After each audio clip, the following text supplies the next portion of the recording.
धर पंडा शिक्षाविद समाजसेवी साहित्य संगठक राउरकेला आज पार्वती गोविंद स्मृति संघ आम साहित्य परिवार आनुकूल्य साहित्यर महाकुंभ भुवनेश्वर जयदेव भवन आयोजन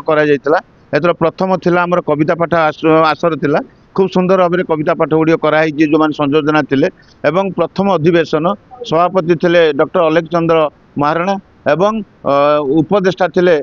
पंडित अक्षय कुमार दास एवं मुख्य वक्ता थे आमर राउरकेलार संस्कृत महाविद्यालय अध्यक्ष डॉक्टर उमाकांत पंडा सामान्य वक्ता थे आमर उच्च न्यायालय हाइकोर्टर केशवंत राउत साहित्य उपर बहुत आलोचना करते शेष अधिवेशन आमर उद्घाटक भाव थे डॉक्टर प्रसन्न पाठशाणी मुख्य थे ईस्टर्न मीडिया मुख्य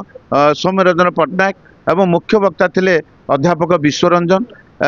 आज ये आलोचना खूब सुंदर भाव होता एतिर मुख्य उद्देश्य होची ओडिशार भाषा साहित्य संस्कृति को जो मैंने संगठक बढ़ई चलती से कौ कौ अनुष्ठान भल कार्यक्रम करुँचे से साहित्य अनुष्ठान भितर 10टी अनुष्ठान डाकी से आम संबर्धित कलु यार मुख्य उद्देश्य प्रतिवर्ष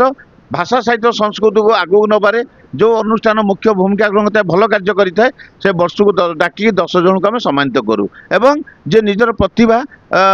भल कर प्रतिभा देखा था भाषा साहित्य उपर व्यक्तिगत भाव में से आज आम सम्मानित करूँ आमर मुख्य उद्देश्य होची भाषा साहित्य संस्कृति को आगू नवा तेणु आम आउ गोटे आशा रखीचु कि युवपीढ़ी की जोग करवा कारण सबू सबार 60 70 80 वर्ष होती युवपीढ़ी की जोग कले भाषा साहित्य संस्कृति आगू जीव एवं स्पेशल धन्यवाद देवी आज आम द्वितीय ईश्वर जो मैंने साहित्य मैंने आसते 9टार आसी 4टा पर्यटन अपेक्षा कर कारण से भाषा साहित्य संस्कृति भल पाँच आज पार्वती गोविंद स्मृति संघ आम साहित्य परिवार आज श्रेय देचु आम द्वितीय ईश्वर मान जो आसते आपण मैंने मीडिया भाई मान अनुरोध करेंगे जिते प्रचार प्रसार करेंगे आम भाषा साहित्य संस्कृति से आगू जीव कारण आम ओडिया भाषा आम भाषा बढ़िया आम